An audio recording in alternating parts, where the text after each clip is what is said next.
I'm Alan Wardis, and you're listening to Think Radio.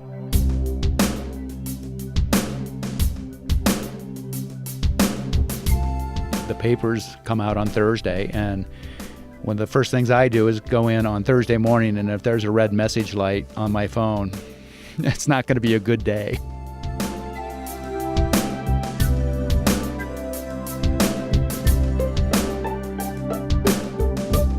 That's from my recent conversation with Mark Reaman, editor of the Crested Butte News, and Will Shoemaker, editor of the Gunnison Country Times. Stay tuned for much more on this episode of Think Radio.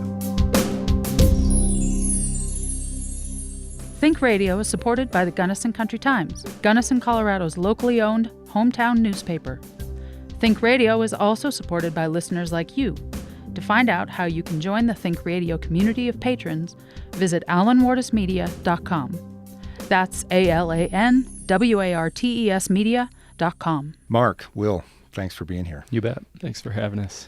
Well, let's start at the beginning, okay? Because I'm pretty sure, Mark, that you were in Crested Butte as a newspaper man and covered when Butch and Sundance dropped by the Coachiever that time. That would be Jim Schmidt, not me, but thank you. And Will, you've been in your desk at the Gunnison Times for quite some time. Yeah, quite a while. So I'm interested in talking with you guys, first of all, about small town journalism. I mean, because this is a different animal, right? Certainly a different animal.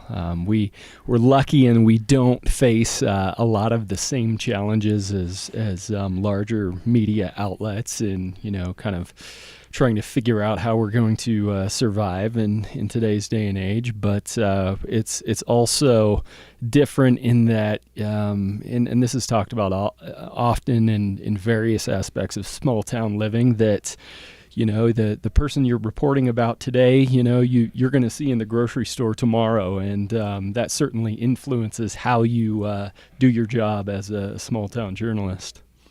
Yeah, well, that's one of the things I had in mind is it's a little different when you're publishing a metro paper, and the chances of running into people that you write about are zero. Here, the responsibility is a little different. Mark, what do you say to that? Well, I agree. I mean, what Will said is absolutely true, because the papers come out on Thursday, and one of the first things I do is go in on Thursday morning, and if there's a red message light on my phone, it's not going to be a good day necessarily. And then you go to the post office, and you hope to see the people that are all for you. And then a lot of times you'll see the guy that you didn't endorse, which happened to me this morning, as a matter of fact. And it was an hour and a half later, but it's just part of the deal. Well, so how do you handle that? I mean, in your decision making, in deciding what stories to cover and how to cover them. Yeah, I think you have to be a little more sensitive to knowing that situation is going to arise, and maybe in certain situations you cover a story a little bit differently than probably a large metropolitan daily would. You're a little more sensitive to how it's going to be accepted by the community, in some cases certain community members. I think that's just the nature of it. Yeah, I mean, when you're in a small town, just as you set it up, you're going to run into everybody eventually. And they look at you as the guy that either said they weren't doing their job or, the person that called them out on something. And so you've got to be very, very aware that that's going to happen. And so when you do write something, you got to be able to defend it, and you got to defend it, respectfully and honestly. And I think both of us have had that kind of feedback, but I think we've always been able to go, no, wait, we all got to think about this. And so truly it happened. I spent an hour and a half with somebody this morning, and that's not going to happen in a metro area in Denver.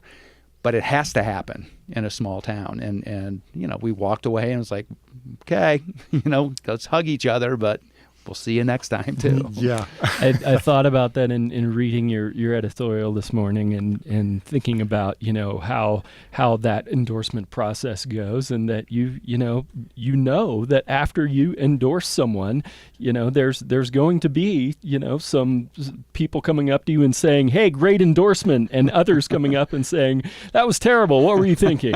Absolutely. Yeah, and so the seesaw is really, it doesn't matter which way you go. Somebody is going to make the red light on your phone light up, right? So tell me, from a professional point of view, how hard is it to come and sit down in that desk then, knowing that just by doing your job, somebody in your community is going to take issue with you? Not just what you wrote, but maybe with you. I've thought about this quite a bit, and on some of the stories that I've written that involve particularly tough topics, I've thought that I know I did my job. I know I did the best that I could do. If you've got a polarizing topic and neither side is completely satisfied with the story that you wrote, if they wanted to see you lean a little more in their direction, it's just part of the business. It's a drive that I'm certain a lot of people have in their careers and their professions, but is definitely unique to journalism, and is just simply a part of it. And I think, to add to that, I mean, the course of time that you spend in that chair, and I've spent more time than Will just through age. My skin is probably a lot thicker, and maybe not, but you need thick skin to have this job. Because there are people who obviously don't like me, and then get personal about it. And I'm like, yeah, whatever. You have to be. What I found is the people that really, make it personal, are on the fringe. The vast majority of people and readers, whether they agree with what you write or not, at the end of the day, respect you for what you do. So we've talked about the how you report news in a small town. There's also the fact that the news you report in a small town is different from what you would be covering in a metro area.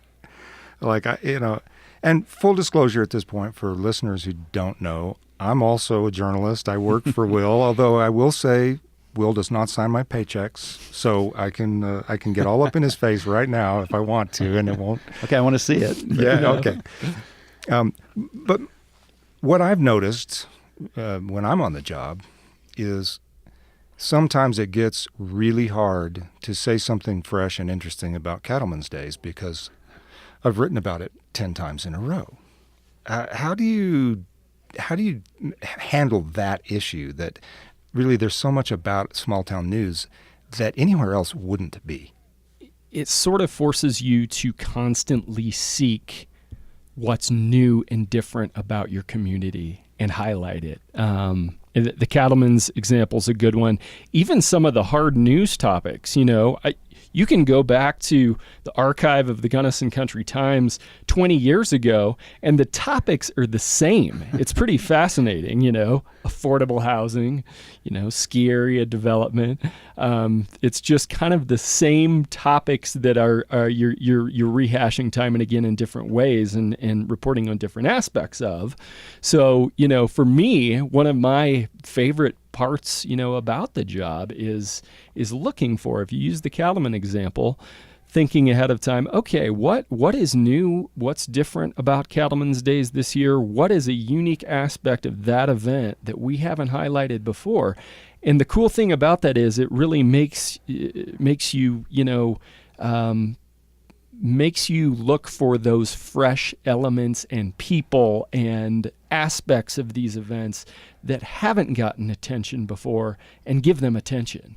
And that makes their day oftentimes, which is pretty cool. Yeah, I think the key word you just mentioned there was people. Yeah. People are what's new. I mean, what do you think, Mark? Venetalk is probably your example of Cattleman's Days, something that you've covered over and over again. How do you keep it fresh? Well, just what Will said. I mean, 365 days from now, I know that we will have just finished a Vinatoc fire discussion, and that's the way it is. And so you go out and you try to find that new angle that you haven't done or you haven't done in a while, but it may involve another person now that's in that position. And Cattleman's Days, we'll cover somebody as an example that is not familiar to me personally because up in Crested Butte, and so it's kind of a fun thing for us to kind of look at Cattleman's Days for a Crested Butte newspaper and for Vinatoc for you guys or whatever. But to keep covering the same kind of things that time and time again, you do have to try to make them fresh. And I started the paper as a photographer, and for years I could say, okay, the 4th of July, I don't really have to go. I can just use the pictures I didn't use last year. No one's going to know. And they wouldn't. What are the biggest changes that you've seen, Mark, in Crested Butte and the Gunnison Valley in general in your tenure as editor of the paper? My initial reaction would be money and how it's changed Crested Butte from the time I got there in the 80s. And there were a lot less people up there. I think living in town, when I lived in town in the late 80s, there were probably 800 to 1,000 people living in town, and now there's probably 15. And so when people are always, oh, no, everyone's moving away, it's like different people are coming in. And the people that are coming in there now come with money, and they're coming, I think, up there for the school, a lot of them. They're attracted by that. And that has changed the look and the feel and the vibe of Crested Butte. Now, there's still, a lot of great things, but it's a lot different than when I got there in the 80s. So for me, it's probably that demographic change that comes with that wallet change. Will, what about you? Kind of along those same lines, I've watched kind of the community's response, the community's maybe collective perspective on growth in general change, and that one kind of wavers back and forth. So maybe we're starting to kind of see that welcoming of growth point of view change a little bit and maybe come more back toward the middle, and so that's one of the biggest changes that I can recall, just kind of this the viewpoint of growth and our response to it as a community. Well, we're going to come back to that because that's a little farther down on my list here. But before we go away from the idea of what change you've seen and the trends that you've noticed, if you had to point to one thing that in all those years of paying attention, what is the thing that has disappointed you the most? Mark? Nothing disappointing comes to mind right away, and maybe something will. And part of the reason is I think both communities are very engaged and vocal, and you debate things loudly, but at the end of the day, and there's a decision made, most people accept it and move on and figure it out. And so it's kind of the incremental things, the incremental growth and the incremental change of the demographics and the money that slowly comes. So there's no big disappointment. You ask John Norton, he'll say Snodgrass. He'll say Snodgrass almost all the time anyway. But, that didn't disappoint me because it was a robust conversation. The ski area came around. They came up with their decision. And, so there's not, for me, a lot of disappointment because as a newspaper guy, you're engaged and you see all the engagement that takes place. Yeah. I mean, you're also a community member. But I understand what you're saying. Will, how about you? What do you think?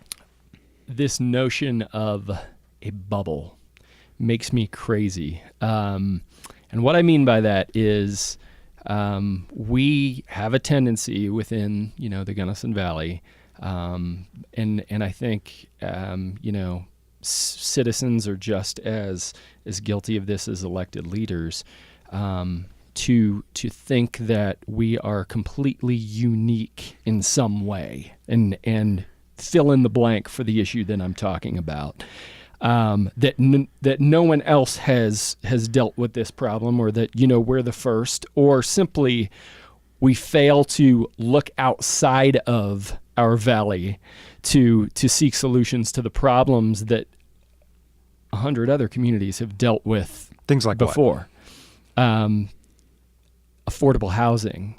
I mean, the list goes on. I think you can literally, fill in any issue that we're dealing with as a endangered community. species, Endangered species, water. This whole notion of overcrowding in the backcountry, water.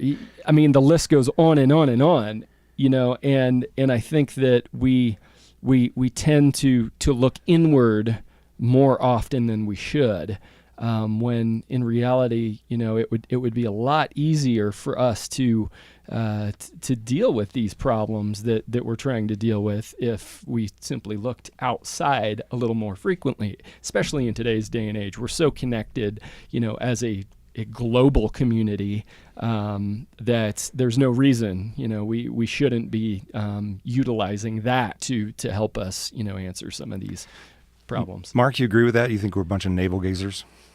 Oh, absolutely. But I don't necessarily think it's a bad thing. I would disagree with Will a little bit on that, because I think Gunnison and Crested Butte both have kind of been communities.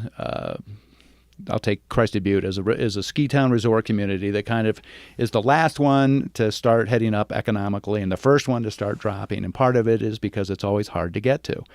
And, that's been a discussion forever. If we make it easier to get to, then we get all these new things and all this good stuff, and we can have rec centers and more people and all that. And so I'm with Will in the sense that you can look out and see how it was done in, pick a place, Jackson or Steamboat or Breckenridge. And I would say you look at that and you go, I don't want to do that. So from that perspective, I kind of want to be parochial and gaze inside of our navel and go, we want to keep what we have that's different, not as special, and it's not the only thing, and we're not the only town that's ever done something like that, for sure. So I agree with what Will's saying, that we we gaze at our navels a lot. We're very proud of us. All right. Well, I asked you about what disappoints you. What gives you hope as you look at the future now? You're kind of gazing ahead. What do you see on the landscape that you can point to and say, I really want to see that happen? Well, and maybe this isn't all that specific, but I think we are at a point where we have recognized what is holding us back as a community, as a valley-wide community, and I think the One Valley Prosperity Project was a big part of that. So while we're kind of still in the phase of saying, okay, if we want to have a more diverse economy, how do we get there? I have hope in the fact that at least we've been able to say, this is what we want, that we know that this is holding us back to some degree. So how are we going to get there? And, in the case of the One Valley Prosperity Project, the cool thing about that initiative, and while by no means is it, the answer to everything, it certainly created a lot of dialogue and helped us identify those problems that we want to address as a community. And I will add, I have a different take on the OVPP, but over, for what gives us hope, I think it kind of goes to the OVPP in the sense that there is a continuing dialogue of, the place has never been shy about people standing up and saying what they believe and having a debate. And sometimes it's a pretty, again, robust debate. And so that always gives me hope, because when I start seeing people not standing up, that will be the disappointment. And so for me, the Brush Creek issue, and I've had long conversations with our county commissioners about this in the last couple of weeks. And it was like, this is not, a bad thing to have this debate. And my conversation with them is like, I don't think the LUR is the place. Should have been happening before that. But the debate is big and it's loud, and that to me is hopeful about the community. People are engaged and they love the place they live and want to protect it. and they'll fight for it.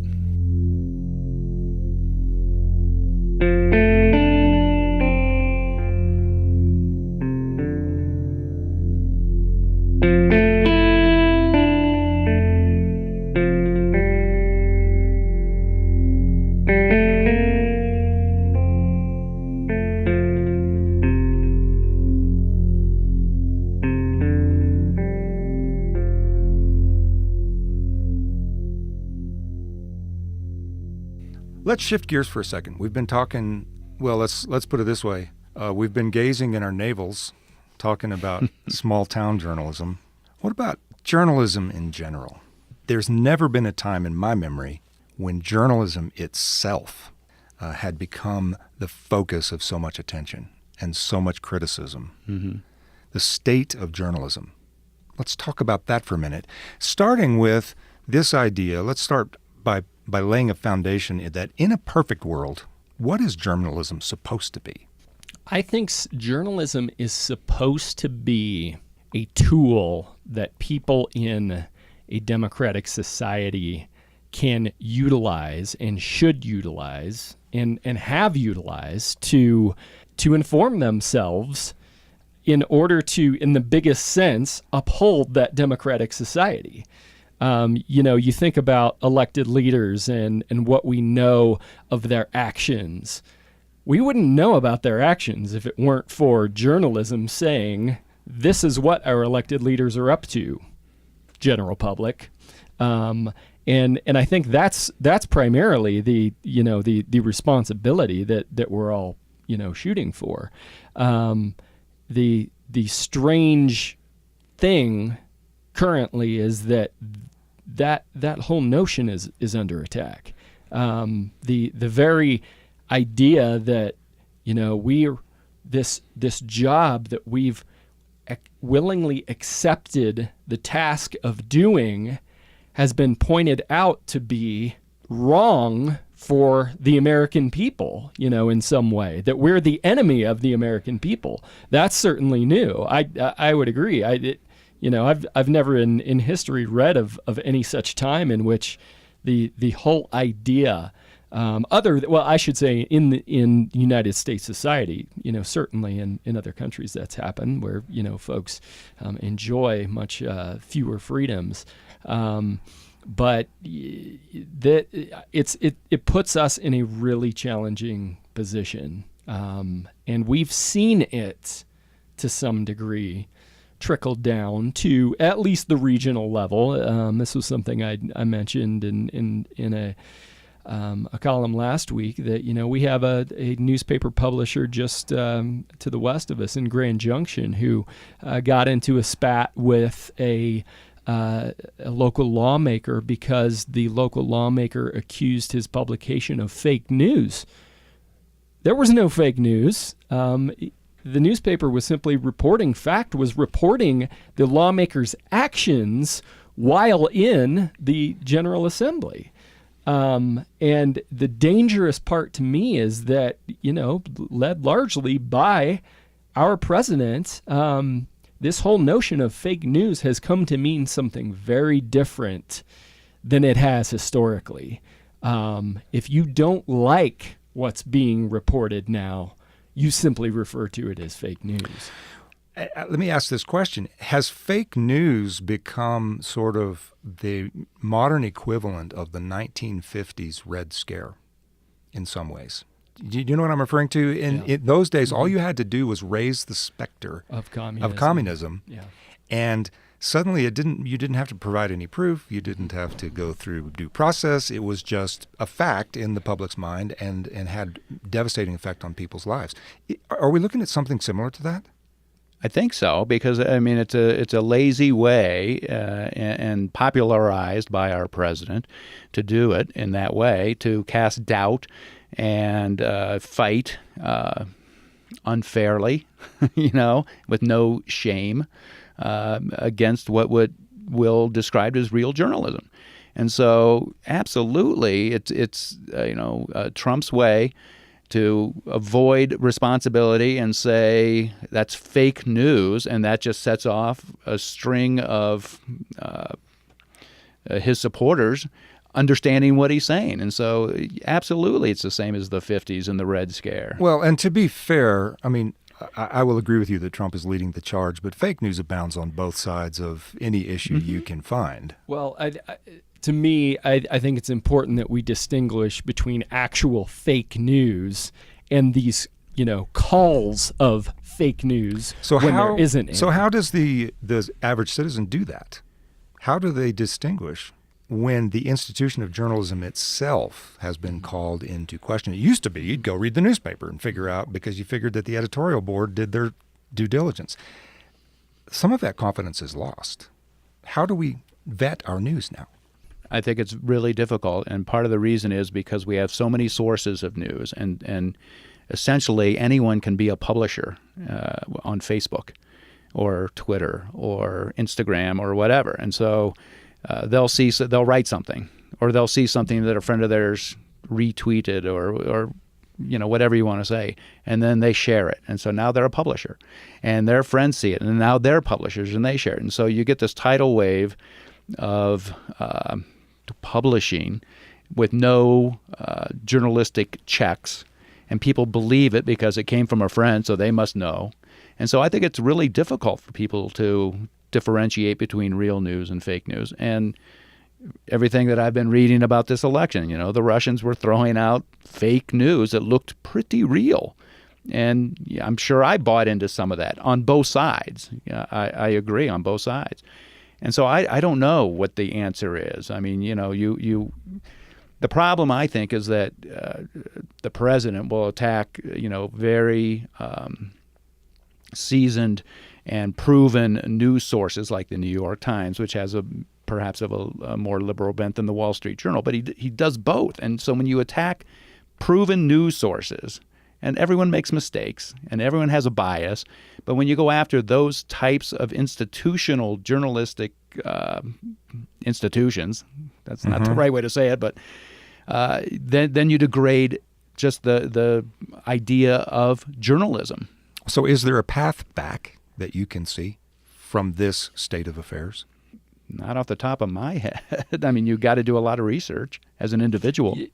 To me, the path back is for news organizations to, and I mean the credible ones, the ones that really seek to be unbiased, to continue doing what they got into this business to do in the first place, and that is provide unbiased, fair journalism to the best extent that they can. And I think over time, I really believe, and I hope this is true as well, that the American people will see the value of that, and we'll learn our lesson, and that reestablished trust will lead us to a better place. But the only way we're going to get there is if journalists keep doing what they do, and stick with it. Absolutely, I agree. All right. Well, you mentioned some regional examples where fake news raised its head. Can you think of any local examples? I mean, things that None. No. I at least, I can speak for myself. I think we've been very lucky in that we have not seen that same level of distrust that of media in general that exists at the national level trickle down to us. I can't recall of a single instance in which the Gunnison Country Times has been accused of providing fake news.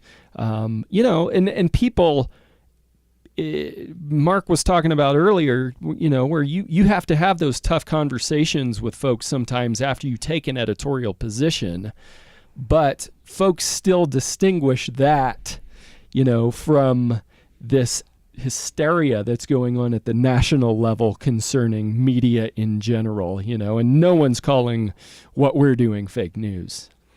Do you find yourself having to sort through news more rigorously than you might have beforehand because fake news is coming your way?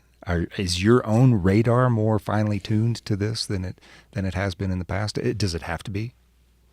Are you talking about local news that's coming your way? I don't know if there's a conscious effort, because I think, and again, and we read each other's papers. And I don't think that there's been an instance really where there would be any question of it. And I think, just from the standpoint of how we've handled a very local small town newspaper individually, that it kind of prevents that from almost happening. I mean, in these communities, you would get called out loudly on social media, in the papers. I mean, we have the same kind of, if you want to write me a letter and saying fake news, bring it. And no one does, Mm-hmm. And so I think there's a small town, balance that almost prevents it. Well, let's shift gears again, because there's a topic that I personally would like to explore with you because it's on my mind. And it's embodied in the phrase sustainable tourism. Will and I have talked about this a lot. Other than affordable housing, I would say tourism and whether or not it can be sustainable is the number one topic of conversation in the Valley. It has been for years. Mm-hmm. My question to you is, we know what tourism is. Do we really know what the word sustainable means? What do you think sustainable tourism would look like? Sustainable tourism would look like to me a absolutely perfect situation in which we were making the exact same amount of money in the fall and the spring as we do in the summer and the winter, and we didn't have to worry about affordable housing or overcrowding of the backcountry, or the myriad of other issues that are related to people coming here to vacation and experience what we have. Well, when you put it like that, it sounds like a mythical quality. It certainly does. To me, though, that doesn't mean that it's not worth pursuing. And what I mean by that is, I think we should, identify the areas where we can improve. The tourism, put simply, is a major economic driver, and if we can identify ways that it is not performing as well as we would like, then why not try and address them? And so to me, it's totally a worthwhile pursuit. It may be.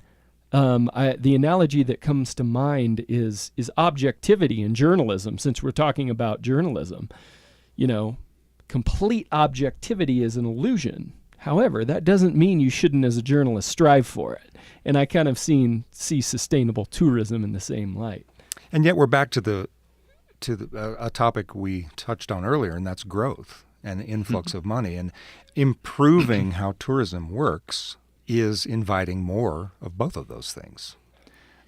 Is that a conversation that's worth having as a community? And do you think that we are having that conversation, whether we really do want growth and the kind of influx of change that more tourism would bring?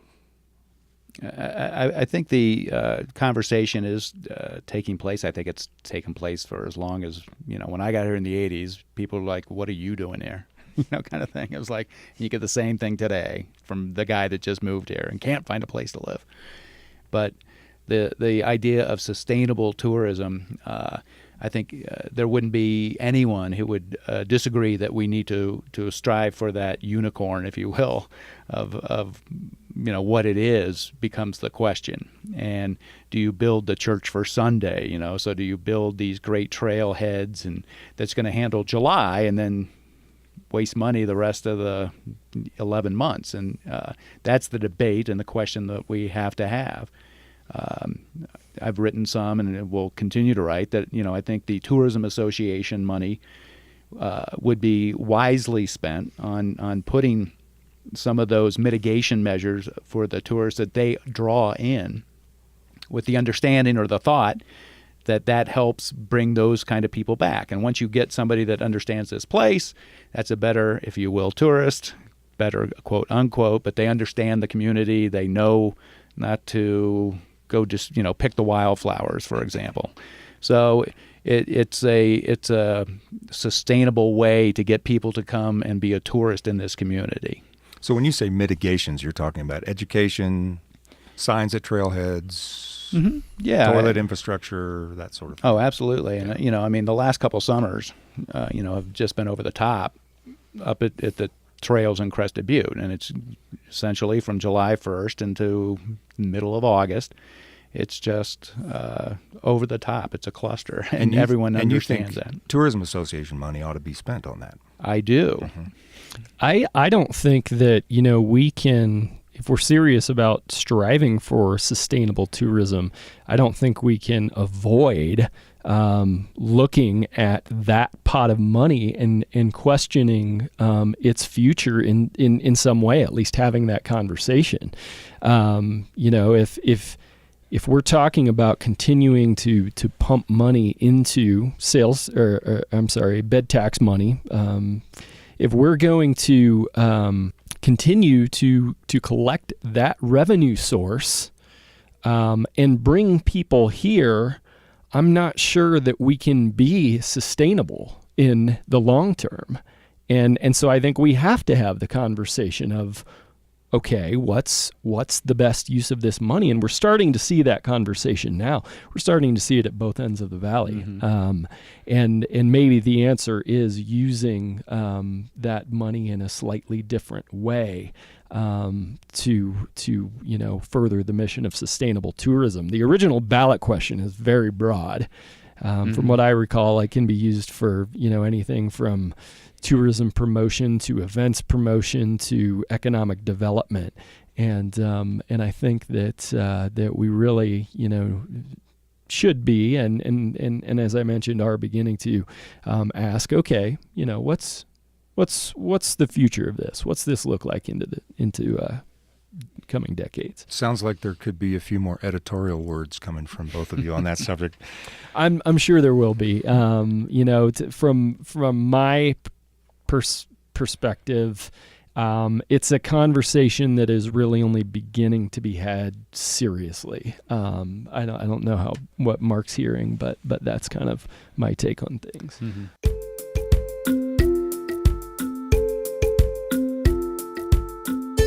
ThinkRadio is supported by the Gunnison Country Times, Gunnison, Colorado's locally owned hometown newspaper.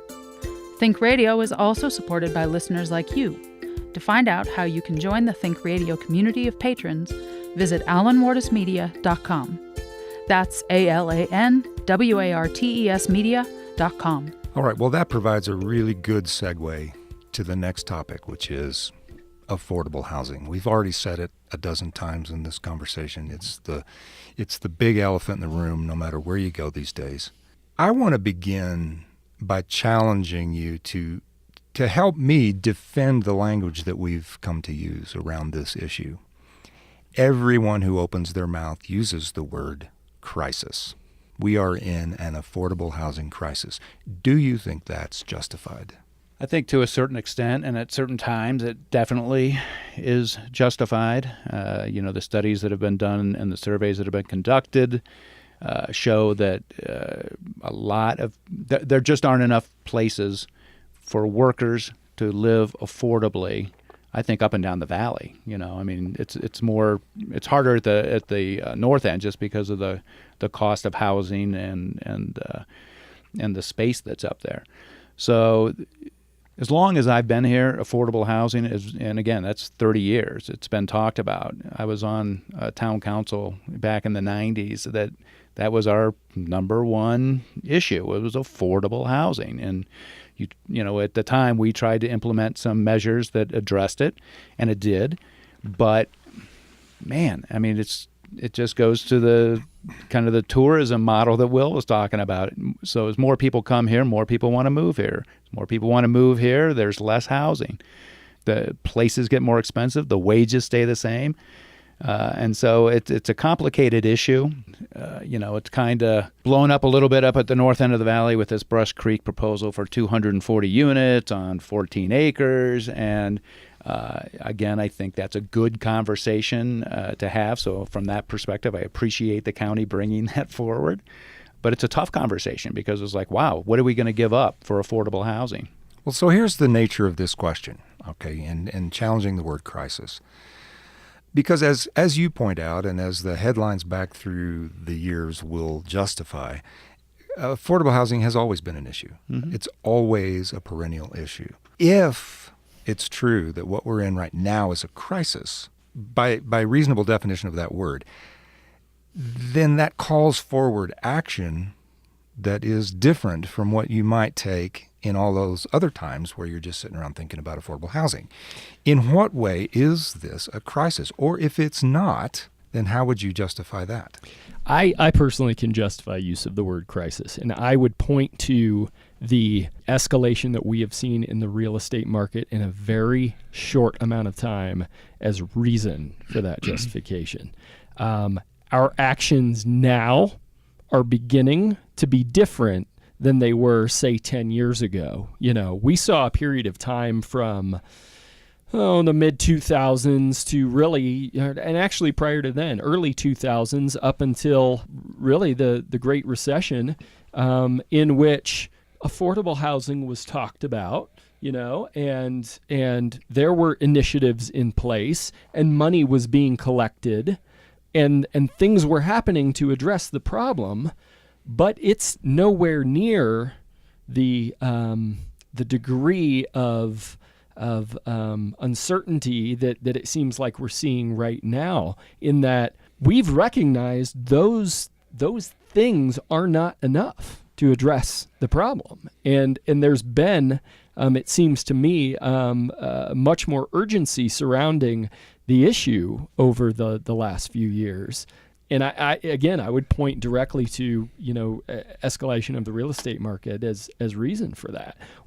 I think we've gotten into a point in time in where if we recognize it as a collective community that if we don't take much different action now, we're going to look much different. The problem is going to be much more acute in the very near future. And to me, that's pretty close to, if not the definition of crisis. Do you agree with that, Mark? I mean, do you think it's, this is overstatement, of course, but desperate times and desperate measures are called for at this point, or not? I'm not a big believer in doing something quick just to do something, because it doesn't always work. But to Will's point, I think that the escalation in real estate prices, I think what it's done is, you know, it's impacted the different economic demographics. So now people that are upper middle class, they're having a hard time finding places to live that are either affordable or just finding a place to live. So department heads within the county, doctors and nurses at the hospital. I mean, you know, professionals that make a decent, what's always been considered a decent wage in the county, are having a difficult time finding good places to live. And it used to be, you know, maybe you're the dishwasher and you can't afford the $500 a month for rent. But now it's like, I can't even find something if I've got $1,800 a month for rent. And so the crisis has broadened and the breadth has gotten wider. And so I think to that extent, yeah, it's a crisis. When you start losing middle-class families, then you're hollowing out the community. You know, I mean, there's always going to be transient workers. I was one. I was a houseman up at the Grand Lodge. You know, we've all done those jobs. And a lot of my friends from that time just move on. They go somewhere else. That's not the community. I mean, it's a part of it. But when you lose the people that are the doctors and the teachers, the nurses and the families, then your community starts to decay quickly. And do you feel that that's where we are now? I do. Mm-hmm. And that's what we're starting to see. And that's why, I mean, the word crisis is probably being used. So what would desperate measures look like to you guys? That's the Brush Creek problem for me. What do you do with it? You know, and how do you deal with it? You know, is there that much density in that particular spot? And not to get into a Brush Creek discussion. We should. But we can. But it's, to your point, it's something that has not been done up there in a spot like that. And there are people that believe it should and that it will address the affordable housing problem, and it would. And the debate now is, what else does it mean? What else does it do? Desperate measures to me look like tiny homes. Mm-hmm. They look like, talk about loosening regulations. They Brush Creek. I mean, to me, those are all the, sort of things that we know wouldn't have even been considered, at a certain point in the past, broadly among the community, but now are being talked about. And to me, that's the sort of desperation, the level of desperation we're at. And do you think that some of the objection to some of those measures, Brush Creek being the top of the list, Sure. of course, do you think that that objection is in some way a denial of the crisis level that we've reached? Is it appropriate to be talking aesthetics at a moment where, as you say, the community is in danger of being hollowed out? I don't think it's the aesthetics necessarily that is the objection of the Brush Creek thing. It is the density. It is the impacts upon the town and the school and everything else that goes along with it. And, so you squeeze the balloon and it gets thin here, but it pops up there. So you really do, to implement something like Brush Creek, which would bring in, let's say, 700 people. What does that mean? What else does it mean? To be as simplistic as possible, it probably means a stoplight. And oh my God, a stoplight at the north end of the valley? Well, that's not what we moved here for. And so there's the balloon squeezing. And it was like, well, I don't know if I want to live here anymore. And so now you do it and you bring in more people and you got your waiters and your teachers. And what does that do overall and for how long to the community? And that's the questions that need to be asked before you just implement desperate measures. And I think it's being done. I've got a slightly different take on the Brush Creek thing. I think that it's largely being viewed as something that would bring about significant change to the community, and I would pose that it's the other way around. It's the significant change to the community that we're seeing right now as a result of things like real estate escalation and all the money that's being brought into the community that's led to the proposal for Brush Creek. And I'm not sure, as much as I understand and am sympathetic to the view of a quickly changing community, the factors that I see that are driving those changes, I'm not sure can be opposed, can be combated over the long term. I look at the changes in demographics that we're seeing at the state level, the number of people that we're expected to see move to this state in coming years, and this is something you've noted, Mark, the sort of change in the demographic of many visitors to the north end of the valley. You've noted quite a few more people from the Front Range. To me, that's an indication of larger changes that, as much as we want to oppose them in order to maintain the character of the community, I'm not sure we're going to have much success in doing that over the long term.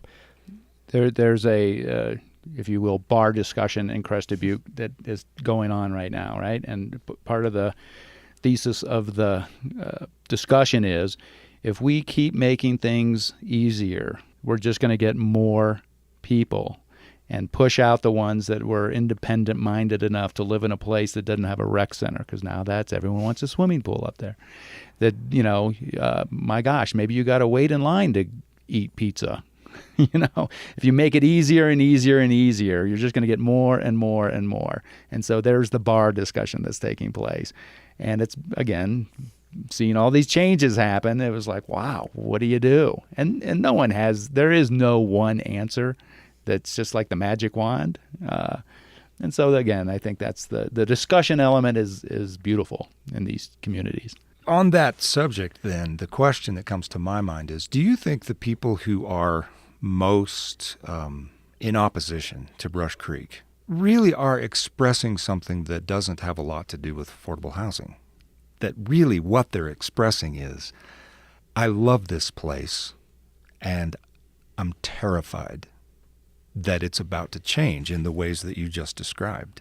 And so that when we classify this and we characterize it as an affordable housing debate, really that's not what we're talking about. We're talking about the character and the nature of our home and what happens to it. Yeah, I think you summed it up perfectly.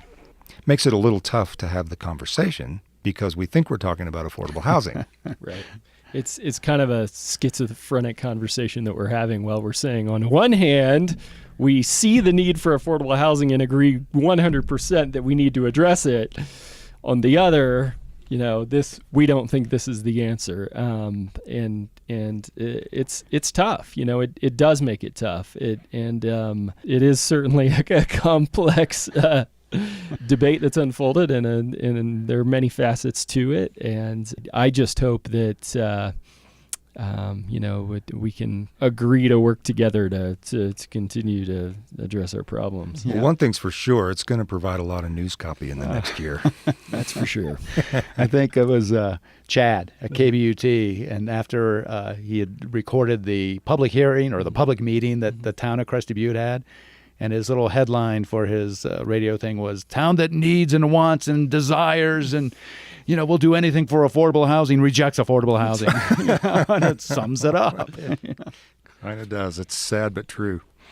All right, well, we need to wrap up, but I have one more question for you. If time weren't an issue, money weren't an issue, focus, being pulled in 20 different directions all the time weren't an issue for you, what story would you love to cover about this valley that you just never get to? For me, I think there are so many stories that you had mentioned. There's like, we know everything that's going on. You got a finger on the pulse of everything. Sometimes we like to think we do, but we don't. I'll hear these wild stories about really interesting people that I was like, who is that? Or how do they do this? And I think there's hundreds of them out there. We have a great ability and foray. When we do hear, we can go and like, oh, wow, we can go talk to somebody that I've never heard of that's doing cool things. And we do that, I mean, we all have the profiles kind of, let's focus on some people. From one big story, I think it's just, it's always happening. It's not like a story. It's affordable housing for 30 years in the newspaper, or the ski area development. Here we go again. They're usually interesting, and it's a kind of a fun thing to do. But I think that there are just so many interesting stories that are out there. My problem is sometimes it was like, I got to go to a Brush Creek meeting. I can't go actually talk to someone that's interesting. I don't know that I can identify one. I don't know that it would be fair to do so, because there's so many of those interesting, stories you come across. And, for me personally, it's like when I come across one, it really makes me excited that I get to tell it, and, it's, it happens on occasion, and there's so many of them. I'm afraid if I identified one, I really wouldn't be giving the credit that's due to all the others. And oftentimes, you kind of get into a topic and you start learning about it, and you just become so fascinated with it that you want to tell everything about it. You want to write a book on this topic, but you really have all of these other things going on at the same time. You can't stop to write a book, because if you do, you're going to miss something going on somewhere else. To me, the story that I always want to tell, the best story, is that next one that makes me so excited. I don't even know what that is right now, but maybe later today, maybe tomorrow, I'll stumble across it. And, your phone message is blinking right now. I'm sure that red light's going to be waiting for me when I get back to the office. Fellas, thanks for taking time out of your busy week to come and have a conversation. That was fun. I appreciate it. Thanks for having us. It's been awesome. Thanks. Think Radio is supported by the Gunnison Country Times, Gunnison, Colorado's locally owned hometown newspaper. Think Radio is a production of Alan Wardis Media. The show's associate producer is Kat Seibert. Music by Issa Forrest. You've been listening to Think Radio on KWSB FM 91.1 in Gunnison, Colorado, from the campus of Western State Colorado University. Thanks for joining us for another episode of Think Radio.